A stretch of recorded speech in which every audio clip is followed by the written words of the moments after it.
반갑습니다. 오늘의 말씀의 제목은 오늘 오전 예배와 비슷하게 하나님께서 심판이라는 것을 하십니다. 우리가 잘 아는 하나님이 물의 심판이죠. 어, 오늘의 물의 심판은 심판이 있기 전에 하나님의 심정을 조금 우리가 살펴볼 필요가 있습니다. 하나님께서 한탄하셨다라고 하신 말씀을 조금 살펴볼까 합니다.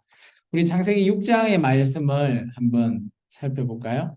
6장을 보시면 사람들이 지금보다도 아마 더 많이 학자들은 얘기합니다. 지금 인구보다는 한 3, 4배 더 많은 인구가 이 당시에 살았을 거다라고 얘기합니다. 또 많게 이야기하는 사람은 10배까지 어마어마한 숫자가 이 땅에 살았다라는 것을 얘기하고 있죠. 6장 1절에 보면 사람이 땅 위에 번성하기 시작한다. 이 번성이라는 것이 하나님께서 주신 복 중에 하나죠. 아담과 하와에게 주신 복이죠. 그죠? 땅에 번성하라 라고 했던 그 말씀이 그대로 이루어진 말씀이라고 보시면 됩니다. 그러다 보니까 이 땅에는 어마어마한 수의 많은 수의 사람들이 번성하게 됐죠. 그리고 그들이 각 가정을 이룹니다. 1장 2절에 보시면 하나님의 아들들이 사람의 딸들의 아름다움을 보고, 하나님의 아들들, 사람의 딸들 해서 그냥 우리 쉽게 생각하면 남자, 여자 이렇게 우리 생각하면 좋을 것 같습니다. 그들이 아름다움을 보고 자기들이 좋아하는 모든 여자를 아내로 삼았다. 여기서 우리가 좀 주목해 봐야 할 것은 그 당시에 가정과 성윤리에 대한 것을 좀 볼 필요가 있죠. 보면 남자들이 너무 여자들이 아름다워서 여러 명, 여기 보면 모든 여자라고 합니다. 그러면 아마 남자들이 권력이 있고 힘이 좋으면 많은 여자들을 아내로 삼았을 것 같아요. 그만큼 번성할 수 있는 또 계기가 되죠. 근데 놀라운 것은 나중에 이것을 노아와 비교를 합니다. 노아를 오늘 하나님께서는 당대의 의인이라고 하는데 왜 의인일까? 이들과 노아가 구별이 되는 게 있습니다. 잘 살펴보시면 노아와 노아의 자녀들, 각 아내들이 몇 명인가 살펴보면 한 명입니다. 나중에 방주에 들어갈 때 우리가 살펴볼 수 있죠. 그리고 그 땅은 노아가 지배하는 세상이 아니었어요. 3절을, 4절을 한번 보겠습니다. 당시에 땅에는 네피림이 있었고 그 위에는 하나님의 아들들이 사람의 딸들에게로 들어와 자식을 낳았으니 그들은 용사라 고대의 명성이 있는 사람들이었더라. 네피림 해서 되어 있는데 이것이 거인, 폭군 이런 단어를 갖고 있습니다. 그래서 그 땅에는 힘이 가장 강력한데 힘이 센 자가 그 나라를 지배하고 있는 거죠. 힘의 논리로 가지고 있는 거죠.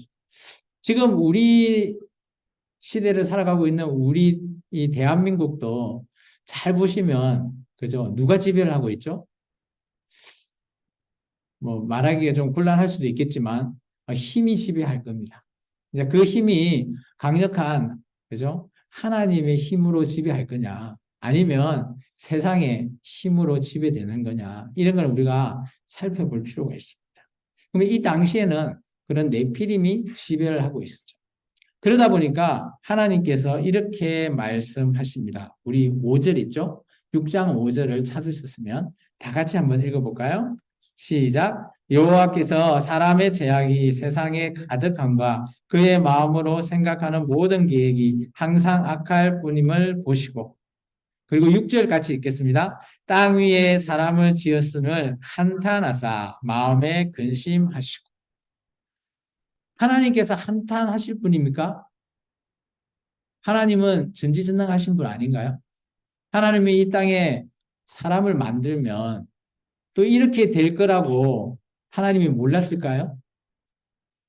하나님은 다 알고 계셨을 거라 저는 생각합니다. 그런데 하나님께서 우리 사람에게 기회를 줬는데 하나님의 그 생각대로 따라오지 않고 정말 하나님도 이런 인간의 죄악으로 물들어서 그런 폭군이 지배하는 시대로 살아가는 것을 하나님께서는 알고 계셨지만 그래도 기회를 주셨겠죠. 그런데 우리 인간은 이 당시에 노아의 가족 외에 모든 자들은 그렇게 우리가 표현해야 되죠. 그들은 하나님의 뜻과 정반대의 길을 걸어가는 거죠. 우리가 오전 예배 때 예레미야 25장을 통해서 봤을 때 하나님의 백성이 하나님의 말씀을 전했지만 들으려고 하지 않고 순종하지 않으려고 하는 그런 자들이 모여 있기 때문에 오늘 창세기 6장이랑 차이가 있습니까? 없다라는 거예요.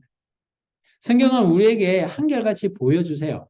하나님의 입장에서 우리 하나님이 성경을 썼기 때문에 저자는 사람일지언정 하나님이 이런 부분을 우리에게 깨닫게 하시는 거예요. 그래서 온 땅이 부패하게 되었다라는 거죠. 죄악으로 가득하게 되었습니다. 마태복음 24장에는 이렇게 기록되어 있습니다. 그때 많은 사람이 실족하게 된대요. 그리고 또 서로 잡아주고 서로 미워하게 되고요. 거짓 선지자가 많이 일어나 많은 사람을 미혹한답니다. 그리고 불법이 성함으로 많은 사람의 사랑이 식어진대요. 어느 때요? 이 마태복음 24장은 그죠? 마지막 때입니다. 마지막 때에 이렇게 될 거라고 예수님께서 제자들에게 말했던 말씀이에요. 그러면 우리가 잘 한번 살펴보십시오. 우리의 사랑이 식어간다면 우리는 그 마지막 때를 지금 가는 거예요. 그런데 아직까지 우리가 하나님을 사랑하고 우리 사람을 사랑하고 있다라면 아직까지 하나님께서는 우리에게 기회를 주고 계신다. 이렇게 보시면 저는 딱 좋을 것 같아요. 오늘 창세기 6장과 7장은 이런 하나님의 사랑이 식어버려서 도저히 볼 수가 없어서 하나님께서 심판하셨다라고 보시면 가장 적절하게 우리가 해석해 볼 수 있다라고 저는 생각합니다. 그래서 하나님께서는 우리가 오전에 예레미야 때는 말로만 선포하고 그런 나라들만 멸망시켰을 뿐 어떤 하나님의 개입을 하지 않으셨죠. 그런데 오늘은 하나님께서 물로 심판하셨습니다. 가장 큰 원인은 우리 이 땅에 성적인 타락에 있습니다. 그리고 우리의 죄악을 우리가 그죠? 예수님을 통해서 늘 재시씀 받아야 되는데 그러지 못한 우리들 이게 반복되고 악순환이 된 이유라는 것이죠. 마지막 심판에 대해서는 예수님이 재림할 때 이렇게 말씀하고 있습니다. 마태복음 24장에서는 무화과 나무의 비유를 예수님이 말하고 있어요. 그리고 나서 이렇게 얘기하죠. 노아 때 인자도 똑같았다. 홍수 전에 노아가 방주에 들어가던 날까지 사람들은 그 당시 먹고 마셨대요. 그리고 시집도 가고 장가도 갔대요. 그러면 평상시에 하는 일상생활을 하고 있는 사이에 홍수가 온 거죠. 홍수가 나서 그들이 다 멸하기까지 그들은 깨닫지 못했다라. 저는 이게 우리가 주의 깊게 말씀을 봐야 될 이유라고. 우리가 깨닫지 못하면 우리가 평상시 삶을 살면서 우리가 그냥 죽어버려도 이게 왜 죽는지 알 수 없고 그냥 죽는 겁니다. 이게 하나님의 귀한 그 말씀을 깨닫고 그 말씀에 대한 징조나 이런 것들을 알게 될 때, 우리가 잘못하고 있구나. 그러면 돌이켜야 되죠. 오전의 말씀처럼. 돌이키기를 원한다라는 거예요. 누가복음 18장에는 그죠? 재판장과 가부의 얘기를 비유로 놔두고 있습니다. 가부가 억울한 일을 당했어요. 근데 재판장한테 나가서 날마다 억울한 일을 풀어달라고 귀찮게 합니다. 매일매일. 여러분은 재판장 앞에 억울한 일이 있으면 뭘 해요? 막 그렇게 귀찮게 할 수 있잖아요. 요즘은 1인 피켓 시위도 하고요. 나 말 좀 들어달라고 막 호소도 하고, 그죠? TV도 나가고 그러잖아요. 이 당시에는 어쩔 수 없이 재판관을 찾아간 것 같습니다. 가부가. 맨날 며칠을 귀찮게 하니까 재판장이 어떻게 했어요? 너무 귀찮아서. 그 가부가 불쌍한 게 아니라 너무 귀찮아서 그 가부의 재판을 해줬다는 거죠.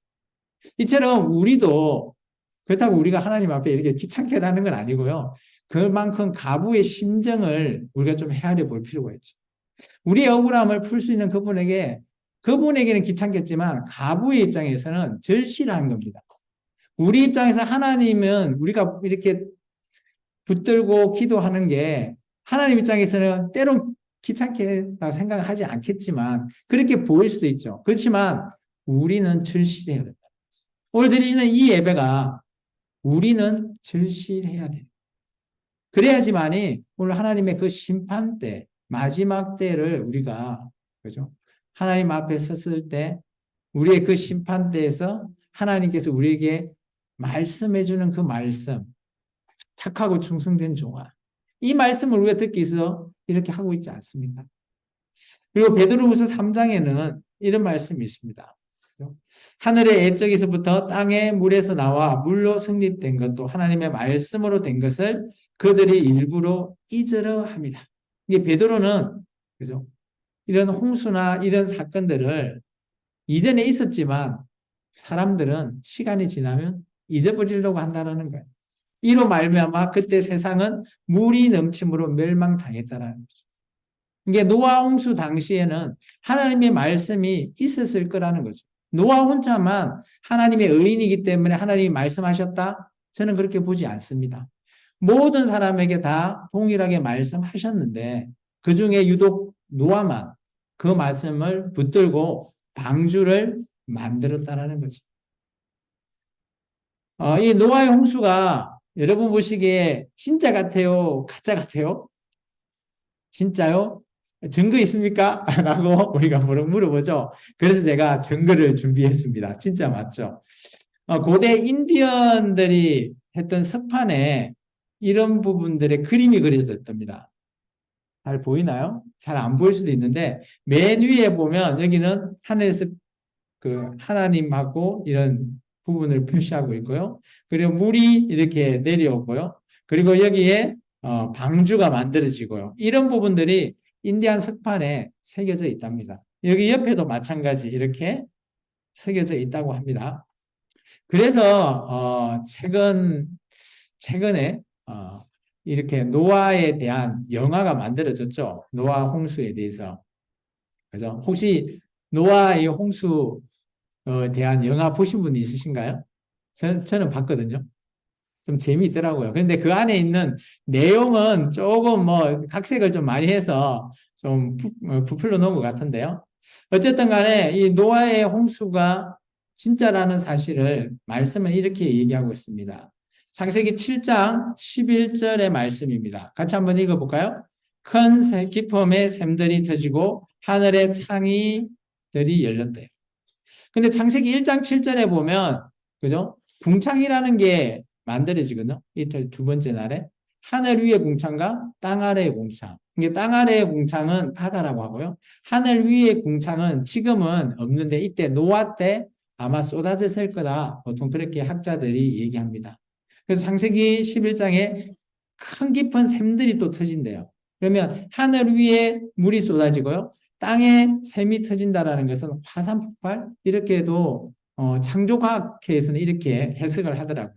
그래서 이 당시에 지구가 몸살을 그냥 그죠? 그렇게 힘들게 땅에서 화산, 하늘에서 물 이래서 어마어마한 물들이 쏟아졌다라고 얘기합니다. 그래서 혹시 못 보신 분을 위해서 제가 잠깐 영화의 한 장면을 제가 가지고 왔으니까 한번 봐보세요. 이게 노아의 분주입니다. 제들이랑 이런 것들이 들어가서 정결한 것은 7쌍씩, 부정한 것은 2쌍씩 들어가는. 저도 이게 말씀을 읽다 보면 방주에 이런 음식물이 나오잖아요. 근데 이거를 노아가 어떻게 넣었을까? 하나님은 아닌가 넣을 수 있는 방법이 없을 것 같아요. 보십시오. 이런 많은 가축들이 이 방주에 들어가려고 모입니다. 여기에는 심지어 뱀도 있어요.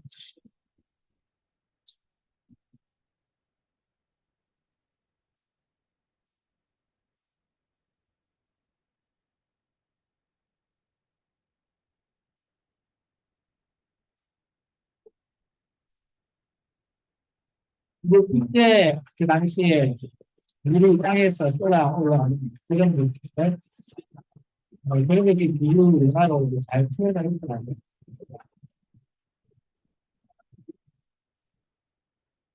재미있었나요? 이 홍수의 증거들은 속속히 지금 창조과학 학회에 밝혀지고 있습니다. 그걸 제가 좀 가지고 왔는데요. 우리가 늘 앞에서 보는 지구에서 앞에서 보는 달이 있잖아요. 달은 보면, 저는 어릴 때 달 하면 생각나는 게 토끼가 방아 찧는 그 모습을 많이 기억하는데, 잘 보시면 앞쪽에서는 달이 아무 흔적이 없습니다. 근데 뒤쪽, 중국의 인공위성이 뒤쪽에 가서 달 뒤편을 찍었답니다. 뒤에 보면 뭐 동그란 것들이 많이 그 곰보처럼 나와 있잖아요. 이런 부분이 그 당시에 별이 떨어졌다는 거죠. 이 별이라는 게 뭔가 하면 뭐 행성들이 깨지거나 해서 당시에 떨어진 것을 얘기하고 있습니다. 근데 이게 지구하고 달에만 그랬나 라고 했는데 그 외에 이제 또 다른 위성들이 화성이나 수성에도 가보니까 이런 흔적들이 있다라는 거죠. 그러면 지구에는 어디 있을까요? 혹시 이런 곳 봤나요? 지구에도 크레이터라고 해서 이렇게 땅에 떨어지면 이런 자국이 있고요. 그다음 바다에 떨어지면 저런 모양으로 있다고 합니다. 저는 가보진 않았지만 이런 부분들이 그 당시에 땅에서 이게 떨어져 가서 어마어마한 압력에 의해서 땅에서 화산이나 이런 것들이 폭발했다라고 말하고 있습니다. 홍수의 증거에는 우리가 지금 쓰고 있는 천연 자원들에 쓰고 있는 그런 부분이 순식간에 이게 압착되고 그렇게 함으로 해서 우리에게 화석연료나 석유 이런 걸로 우리가 쓰고 있죠. 근데 홍수 당시에 사람들의 이런 증거들을 이렇게 밝히네요. 사람이 갖고 있는 이 뼈 보이나요? 실제 그 중간 그림에 보면 그 사람의 그 당시 거인이라고 하는 네피림의 뼈라고 보통 뭐 얘기하네요. 창조학회에서는. 어마어마하죠. 그러면 키가 우리가 골리앗 있잖아요. 성경에 나오는 골리앗. 아마 골리앗보다 이 노아 때가 더 컸을 거라 사람들이 그렇게 말하고 있습니다. 이 사람 발자국하고 그 안에 발자국 보이십니까? 이 정도로 크다라는 거죠. 그리고 화석에서도 우리가 이런 것들을 볼 수 있는데, 뭐 화석은 우리가 많이 봐왔죠. 이런 부분들이. 화석은 시간이 지난다고 화석이 생기는 거 아니에요. 화석은 순식간에 큰 열로에 의해서 딱 생기는 게 화석이거든요. 혹시 그 로마에 보면 폼페오라고 있어요. 그 화석이 있을 때 사람들이 그런 화석으로 딱 남는 장면, 그런 장면들이 증거로 볼 수 있죠. 그리고 미국에 가보신 분 있나요? 미국 네바다주에 가면 라고 하는 그게 레드우즈라고 하는데 이게 나무입니다, 나무. 아마 노아 때 이런 나무가 있으면 충분히 방주를 지을 수 있는 그런 목재가 되지 않았을까 생각되었습니다. 그래서 이 노아의 홍수의 사건은 우리가 성경에 기록되고 있지만 진짜라고 하는 그런 증거들이 지금 속속히 들어오죠. 우리는 늘 이런 것을 보면 나 성경에 있으니까 뭐 이렇게만 생각하는데 이런 부분들을 열심히 또 연구하시는 그런 창조과학계 학자분들이 있어요. 그래서 그런 부분들을 통해서 성경에 있는 말씀이 하나하나 밝혀지는구나 라는 것을 우리가 좀 볼 수 있습니다. 그리고 노아의 홍수 이전에 먹는 먹거리가 조금 달라졌어요. 우리 창세기 1장 29절 여기 앞에 화면이 있죠? 같이 한번 읽어볼까요? 하나님이 이르시되 내가 온 지면에 씨 맺는 모든 채소와 씨 가진 열매 맺는 모든 나무를 너에게 주노니 너희의 먹을 거리가 되리라. 이게 이제 에덴 동산에서 하나님께서 그죠? 아담과 화에게 주었던 그 먹거리예요. 근데 이 먹거리가 노아 홍수로 인해서 온 지면이 물로 다 덮여지잖아요. 먹을 게 없잖아요. 그러면 노아가 이 홍수 40일 지나고 난 이후에 뭘 먹었을까요? 하나님이 이때 우리가 좋아하는 육식을 허락하셨습니다. 고기 좋아하시죠? 우리 학생들 이때부터 얘기했죠. 창세기 9장 3절에 이렇게 있습니다. 무릇 산 동물은 너희의 먹거리, 식물이 될지라 채소와 같이 내가 이것을 다 너희에게 준다. 하나님께서도 그죠? 육식을 주면서 뭐하고 같이 준다고요? 채소. 그러니까 여러분 고기 먹을 때 삼겹살 먹을 때 쌈 싸서 드시라고요. 하나님께서 주시죠. 이게 제 해석이고요. 어쨌든 간에 하나님이 이때부터 우리에게 육식을 허락하셔서 지금도 우리가 잘 먹고 있죠. 저도 좋아합니다. 근데 하나님께서는 놀라운 거는 이렇게 물의 심판을 하신다면 하나님이 아까 한탄하셨잖아요. 진노하셨죠. 그러면 하나님의 감정은 어떤 감정이 먼저 들까요?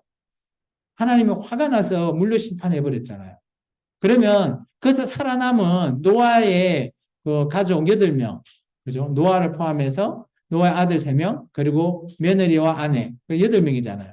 그 8명에게 하나님께서는 어떤 감정이 있을까요? 하나님께서는 이전 아담에게 줬던 그 감정이 그대로 남아 있습니다. 왜 그걸 어디서 살펴볼 수 있는가 하면 먼저 창세기 1장 28절입니다. 같이 한번 읽어볼까요? 하나님이 그들에게 복을 주시며 하나님이 그들에게 이르시되 생육하고 번성하여 땅에 충만하라. 땅을 정복하라. 바다의 물고기와 하늘의 새와 땅에 움직이는 모든 생물을 다스리라. 이것은 아담에게 하나님께서 에덴 동산에 살아갈 때, 네가 앞으로 이렇게 살 때 너에게 이렇게 내가 해주겠다라고 했던 그 명령이에요. 그러면 복을 주시고 생육하고 번성하고 땅에 충만하게 하는 이 복. 그러면 하나님이 중간에 화가 나셨잖아요. 쉽게 말해서. 그 이후에 지금 심판 끝나고 난 이후에 노아 이후의 후손에게는 어떻게 했다고요?